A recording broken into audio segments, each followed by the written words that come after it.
ឥទ្ធិពលនៃការគិតវិជ្ជមានផ្ដោតលើបុគ្គលិកលក្ខណៈរបស់អ្នកហើយយកឈ្នះរាល់ឧបសគ្គលំបាកក្នុងជីវិតតើសៀវភៅនេះនិយាយអំពីអ្វីសៀវភៅឥទ្ធិពលនៃការគិតវិជ្ជមានគឺជាតម្រាប្រចាំកាយដើម្បីត្រួសត្រាយនៅរាល់ឧបសគ្គនានានិងសម្រេចឲ្យបាននូវសេចក្តីសុខសុភមង្គលអ្នកត្រូវការសម្រេចបានសេចក្តីសុខនិងយកឈ្នះរាល់ឧបសគ្គលំបាកនានាចរិតលក្ខណៈឥទ្ធិពលដល់ជំនឿនិងការរស់នៅប្រចាំថ្ងៃរបស់អ្នកហើយសៀវភៅមួយក្បាលនេះនឹងជួយបំភ្លឺផ្លូវដើម្បីផ្លាស់ប្ដូរវិថីជីវិតប្រសិនបើអ្នកផ្ដោតលើការគិតវិជ្ជមានអ្នកនឹងទទួលបានឥទ្ធិពលនៃការគិតវិជ្ជមានតើសៀវភៅមួយក្បាលនេះសម្រាប់អ្នកណាអ្នកដែលមានបំណងធ្វើឲ្យជីវិតស្រស់ស្រាយពោពេញដោយអត្ថន័យនិងប្រកបដោយថាមពលរឹងមាំអ្នកដែលចាប់ផ្ដើមលើប្រវត្តិជំនឿសាសនាចង់ស្វែងរកនៅដួងវិញ្ញាណដែលមានក្នុងសតិអារម្មណ៍របស់ប្រជាជនអាមេរិកតាំងពីឆ្នាំ1950អ្នកដែលចង់សិក្សាស្វែងយល់អំពីក្បួនចិត្តសាស្ត្រជំនឿសាសនាហើយយកវាមកអនុវត្តដើម្បីសុខភាពនិងសុភមង្គលលោក Norman Vincent Peale ជាអតីតមន្ត្រីរាជការម្នាក់នៅទីក្រុង New York កិត្តិយសរបស់គាត់បានល្បីខ្ទោជាក្រោយពេលដែលសៀវភៅមួយក្បាលដែលមានចំណងជើងថា The Art of the Living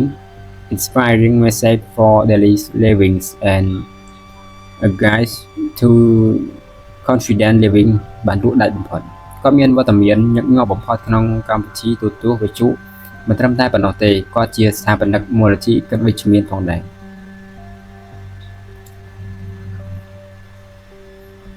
សៀវភៅឥទ្ធិពលនៃការគិតវិជ្ជមានគឺជាសៀវភៅមួយក្បាលក្នុងចំណោមសៀវភៅលើកទឹកចិត្តផ្សេងៗទៀតរបស់សហរដ្ឋអាមេរិក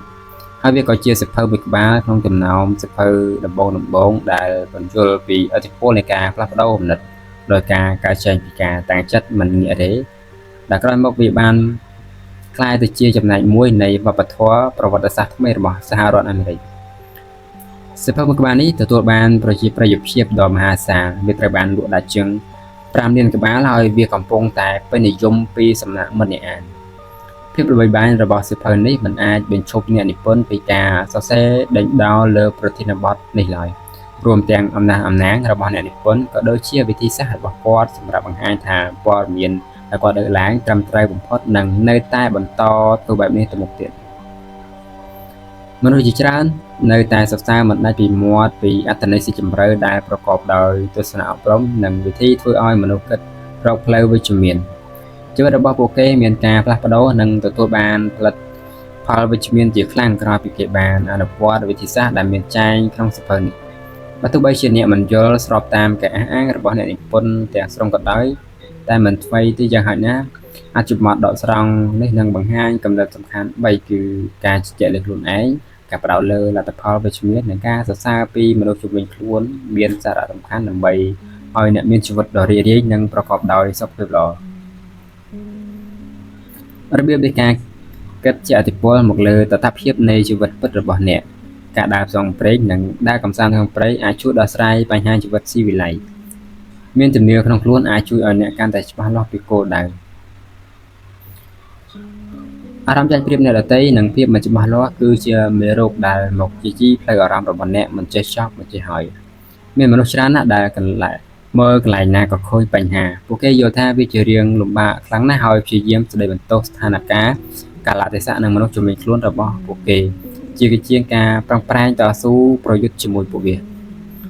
ពេលខ្លះវាខ្លាចជាការពិតដែលមនុស្សមានអារម្មណ៍ទន់ជ្រាយនិងងាយរងឥទ្ធិពលនៃការរិះគន់របស់អ្នកដទៃលទ្ធផលគឺគេទទួលបានតែបរាជ័យជាឧទាហរណ៍នៅពេលដែលអ្នកទទួលបានការងារថ្មីមួយអារម្មណ៍អ្នកគិតថាអ្នកមិនអាចចុះសម្រុងជាមួយអ្នកដទៃហើយគិតថាគ្មាននរណាម្នាក់ចូលចិត្តអ្នកហើយអ្នកក៏កើតមានអារម្មណ៍សង្ស័យនេះក្នុងខ្លួននៅពេលដែលអ្នកមានអារម្មណ៍សង្ស័យបែបនេះបានកើតឡើងពេញខ្លួនអ្នកក៏ចាប់ផ្ដើមមានអារម្មណ៍អវិជ្ជមានទៅលើអនាគតរបស់អ្នកវាបានបង្កើតភាពវឹកវររហូតដល់អ្នកមានអារម្មណ៍ថាមិនអាចជៀសផុតផ្ទុយទៅវិញវាមិនមែនជារឿងដែលមិនអាចទៅរួចនោះទេប្រសិនបើអ្នកមានជំនឿជឿជាក់លើខ្លួនឯងអ្នកមានអំណាចគ្រប់គ្រាន់ដើម្បីដកខាត់ផ្លូវជីវិតរបស់អ្នកតាមអ្វីដែលអ្នកចង់បានជាឧទាហរណ៍អ្នកនិពន្ធបានស្គាល់មនុស្សម្នាក់គាត់បានបាត់បង់អ្វីៗទាំងអស់ដែលគាត់មានប៉ុន្តែក្រោយមកគាត់បានផ្លាស់ប្ដូរទៅជាកម្លាំងចិត្តហើយបន្តឆន្ទៈទៅមុខដោយព្យាយាមនិងគិតរឿងល្អៗទាំងឡាយដែលគាត់បានធ្វើកន្លងមកក្នុងជីវិត ដែលផ្ដោតទៅលើតែរឿងវិជ្ជមានទាំងនេះជាបំផុតគាត់ក៏បានផ្លាស់ប្ដូរផ្នត់គំនិតឲ្យរស់នៅប្រកបដោយផាសុកភាព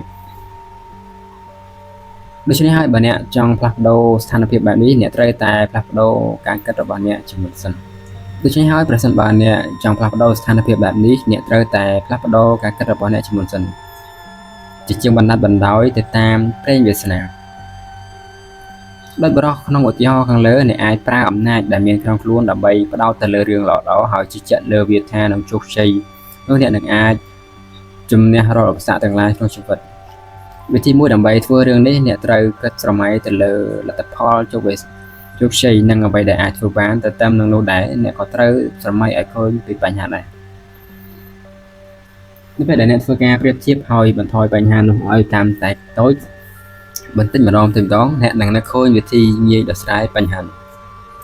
ជាឧទាហរណ៍នៅនិពន្ធសៀវភៅនេះមានទស្សនវិស័យមួយឈ្មោះកាយសិភោ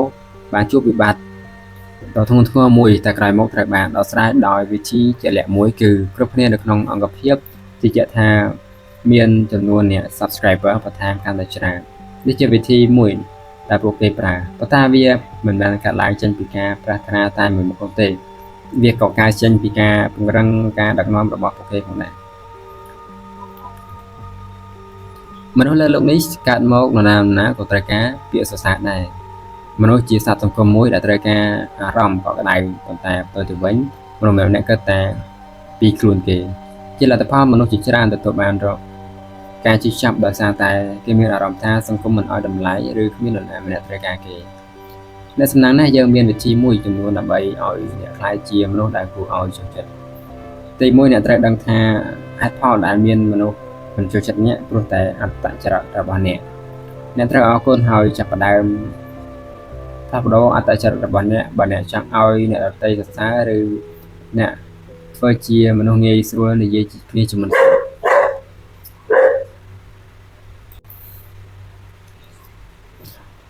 លោក James A. Felix ដែលជាអតីតប្រធាន